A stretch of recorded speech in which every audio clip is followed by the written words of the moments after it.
All right, guys, we're going to go live today. I've brought some flyers in to do a little mock flyer run to show you how to basically how to block out units using flyers, how to manipulate the movement on flyers, and to show you a little bit of a tactical situation on how to set up with flyers. So we'll see what we can do here. And I've got 3 flyers on the table with a Sakaran. I've got some stuff that's going to come in deep strike, such as Death Guard Terminators. So we'll see what you think. I appreciate all the feedback that you guys gave me from the full episode we did of last week's Tactical Tuesday, where we had Iron Warriors and the Alpha Legion Possessed. I actually got a lot of great feedback from there. Good questions, good answers. So make sure you definitely tune in. And if you have any questions before or after or even during, just hit me up. We're going to try to stay on track and keep going and have as many questions as possible. I'm going to try to give a little bit of time for everyone to kind of see it and jump on.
All right, guys, thanks for joining in. I see a couple of you just joining on.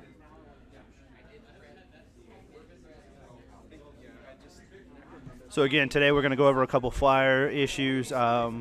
There's anyone that's going to LVO is going to also know that they have the rule that they just came out with not too long ago that they pretty much put a vote out for. If it sits, it fits kind of thing. This includes the flyers with flyer bases, anything with the hull.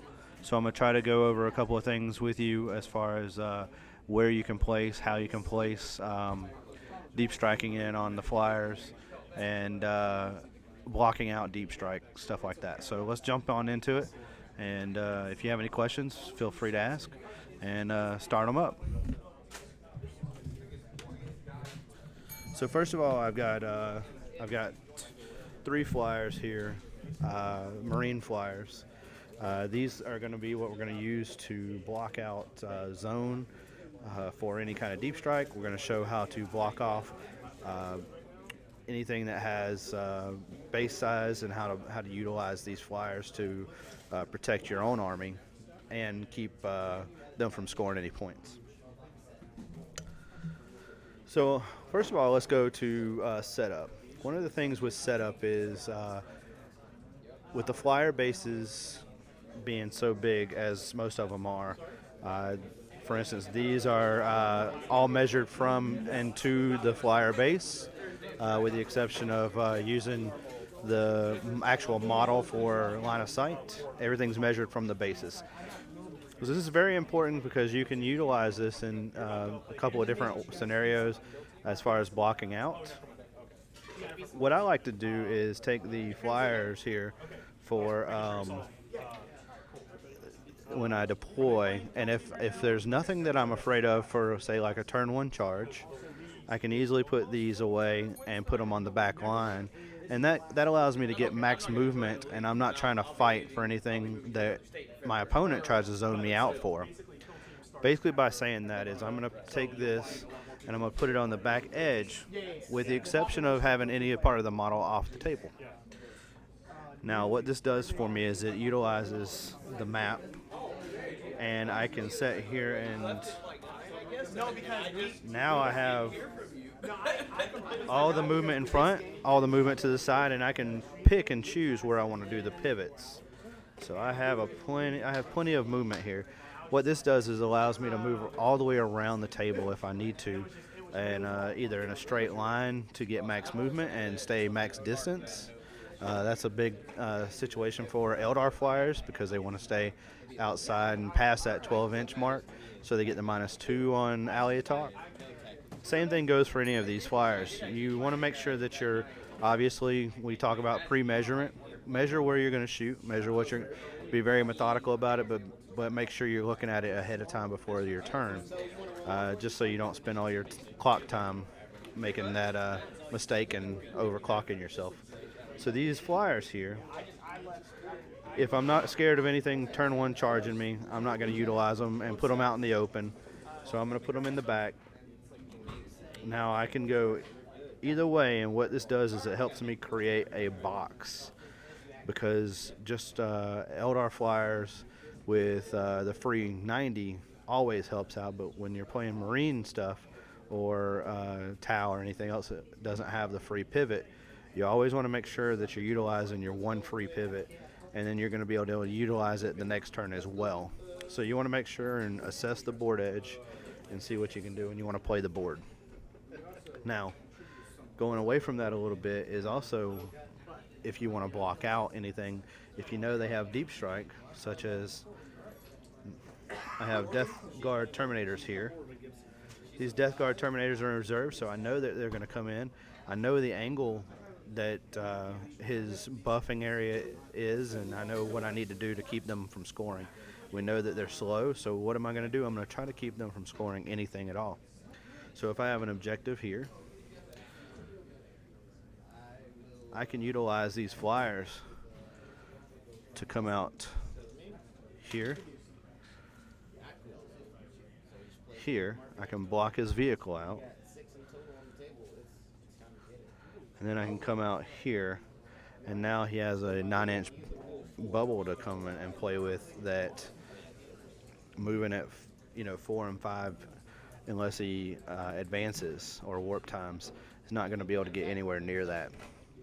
Flyers are really powerful in the game of 40K right now in multiple levels. One, most of them produce a lot of shots, a lot of quality shots, that is, too. And they're really tough if you're utilizing the -1 and -2 to hit that some of them have. The blocking ability, even though that it changed where you can move over the base if you have full movement, these are still really big bases. So in that regard, sure, if you have a unit that has jump packs, can jump over this base. So again, we're going to talk about, let's make sure we're blocking them completely out. We're going to leave no gaps here where they can't come over here unless they assault the flyers. Same thing goes for anything that's big based, like a Demon Prince, such as that, and keep them out ahead of us, because the further we keep them out, the further we protect our back lines or an objective or anything that they need to score on. So these are all valid options to utilize. If you have any flyers, the one of the cool things about flyers as well is just the ability of the mobility, I should say, and a lot of stuff in the game right now cannot assault them, so it takes away one of the most powerful parts of the game, which is the assault phase. Unless you have jump packs or demons or something that have fly. So now, obviously, you're not too scared of drones or Tau assaulting you, but it could happen. Again, the flyers, one of the things that a lot of people don't understand with the flyers as well is we went through heroic intervention on an episode earlier, and you can still, even though you cannot assault that flyer, you can still heroic intervention into a flyer base. Now this is a very interesting and a lot of people aren't used to it, so it can be deemed controversial, but it's definitely in the rule book and it can be done. So if you get too close to a character and they're just trying to get extra movement out of you because they know you got to move anyway, then they can actually try to secure a spot next to your plane. And on that level, you kind of just gave them an extra couple of inches, most likely. So just remember and be forewarned when you're moving around characters with your flyers. Now, with the if it fits, it sits rule, this is a very interesting subject because some flyers have bases and some have holes, measure to and from the holes. Even though they have a base, it's still measured to and from the hole. So what happens is, if your full base cannot fit, it can't go on there in a lot of these, such as LVO and a lot of other tournaments. So for instance, this right here would be completely legal. This would not, because there's technically pieces of the base that are not completely on the terrain feature. Even though it would be old style wobbly model, this is not legit. So you need to be careful. You need to know, if you're going to a tournament with flyers, what their rule set is. If it sits, it fits, or if they have a different rule set. Definitely make sure to look into that before you start making the trek and you put the model up here and they say no. Then you're going to have to place it somewhere else, and it may not be strategically placed where you exactly needed it or wanted it. So a lot of these situations, and I'm going to bring in a ruin here as a perfect example as well, because the ruins for a lot of these tournaments, including LVO, you can fly inside and sit, but you cannot fly on this second level because it's not completely there. With the if you can manage to fit your base on there, it can sit according to old wobbly model syndrome, but the new if it sits rule would not allow you to do this. So again, make sure that those are very key situations that you need to work on if you are planning on taking flyers to a tournament. It can definitely be a good or a bad thing for you. If you have anything with, let's say, everyone saw the grav tanks that were floating around for months for the custodes. Those are from hull. So you would have to have that hull completely on top of a piece of terrain to make it fit. Now we're also going to take a look here on the opposite side of the flyers. So we know that this flyer here, let's say it's wounded and has a 20-inch movement. Now this is where if you have a lot of models on the board, like a horde style or possessed army with a ton of models, or Demons were probably one of the best at this. Tau does it pretty well as well, but you can block them out by pre-measuring off where they can land. Go ahead and put your dice down and start looking at where you need to be to make sure you can zone them out. And you can dictate where they go based on their movement and your ability to zone them out.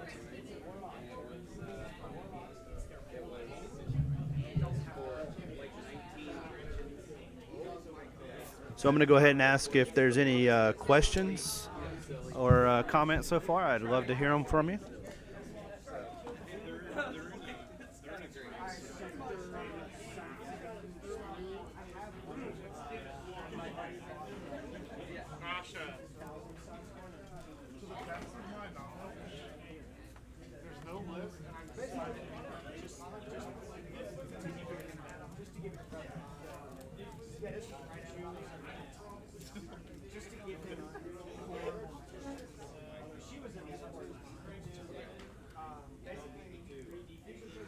All right.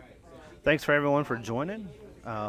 What we do have is going to start going over some core rules and tactics from other players as well.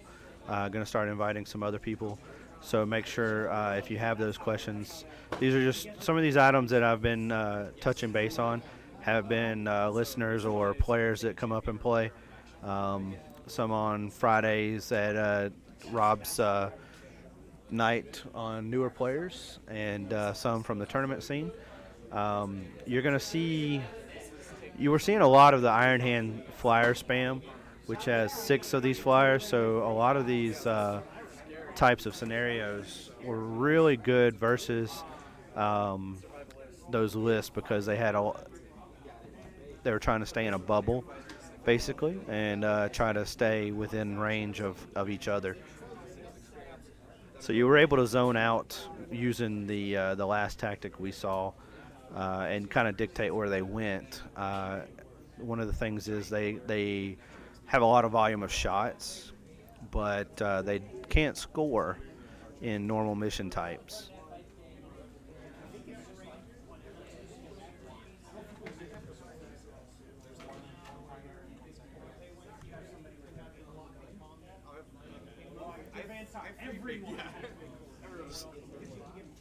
Now the Eldar Flyers is a completely different subject because of the turn ratio. You're never going to have an easy time trying to figure out where they're going to go because of that free pivot.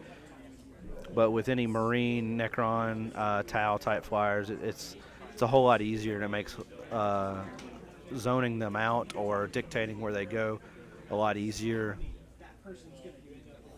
If they can't move or they go off the board, they are destroyed. So that's a pretty big situation if you don't have to even shoot it or take it down by any means.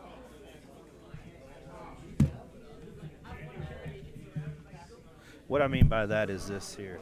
If we were able to block, say, this out, these went 20 inches as they can, and we have a line here and a line over here, it can't move more than 90 degrees, so it would have to move the full 90, but it couldn't move if it only had 20 inches move. So therefore, if it was blocked out all the way over here, it would be off the table because it would have to go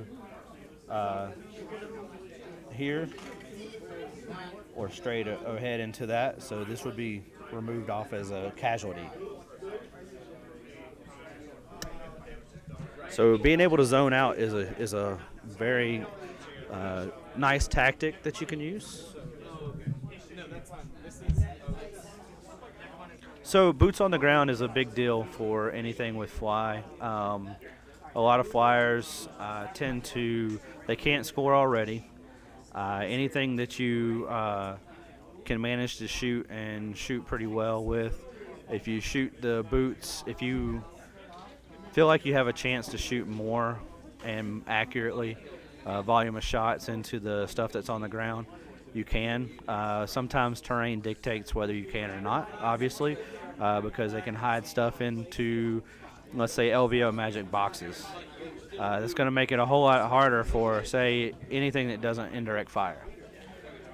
So for you to be able to have to go into that building alone and take anything else, take it out and kill the Thunderfire cannon just to boots on the ground, you're kind of working backwards at that point. So definitely look into, your options if you're not playing with any kind of terrain where they can hide a ton of stuff in or boxes. It's definitely not a bad option to go boots on the ground if they have majority of their points in planes, but it can be a trap, so you have to make sure that you're not allowing them to utilize the terrain to their advantage when they can just hide. Anytime that they can just hide, you're definitely not going to be – you're fighting an uphill battle at that point, trying to take out the little things when the planes are just destroying you. Hopefully that answers your question.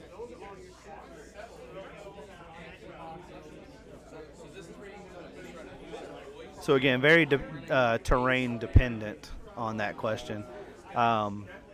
Flyers, if the terrain is decent, usually they're able to be seen by far and across the board. So if you have a lot of heavy weapons that do multiple damage, sometimes it's not bad just to go ahead and take them out. But if you're playing the mission, which everyone should, taking out key units is still pretty powerful because you're dictating what they can score versus you. Even if you do get behind in points, you start picking off squads that are able to hold objectives where the planes are not.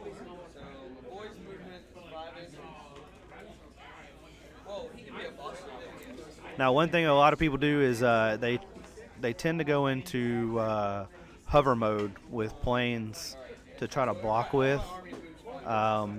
That's good and bad because they can still be assaulted.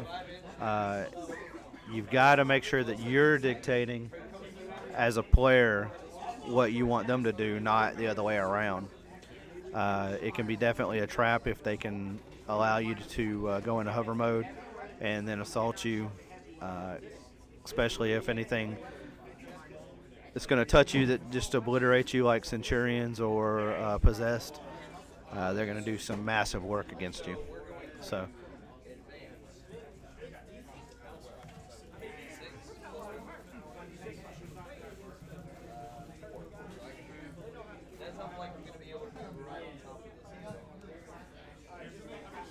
Do we have? I've got about 5 more minutes, and then we're going to wrap this thing up. And anyone else have any more questions?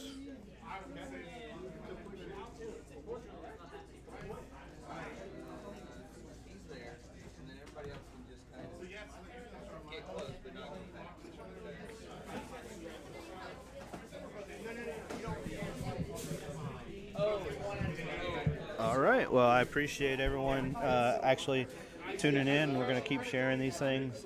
Hopefully, we're going to be able to do watch parties soon for the podcast as well, to integrate it into the Gigabyte page so everyone can see them. And we'll definitely keep moving forward. And if you have any questions, comments, or concerns about any of our videos, just definitely hit us up and let us know. We'd love to hear back from you feedback-wise. Like I said, we actually had some great feedback from the game that we did last Tuesday. So I appreciate everyone that reached out and gave us some feedback. And again, starting next week, we're looking at pulling in other players and doing some mock runs on some of these things that we've been talking about. And hoping to have another camera by next week. So definitely let us know what you think. The more I get from you guys, the better we can keep moving forward. All right. Well, I appreciate everyone checking in with us.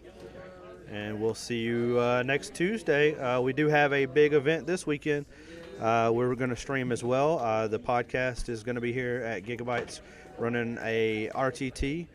We have 32-player sold-out event with a wait list currently of 8 players on the wait list. So make sure that you're getting in here, and we are set to go. We're going to be using the Pro Tabletop terrain and mats, so it should be an awesome time. We're doing special giveaways for the Alpha Strike turn counters this weekend, and anyone that brings Toys for Tots gift. So till next Tuesday, we'll see you then.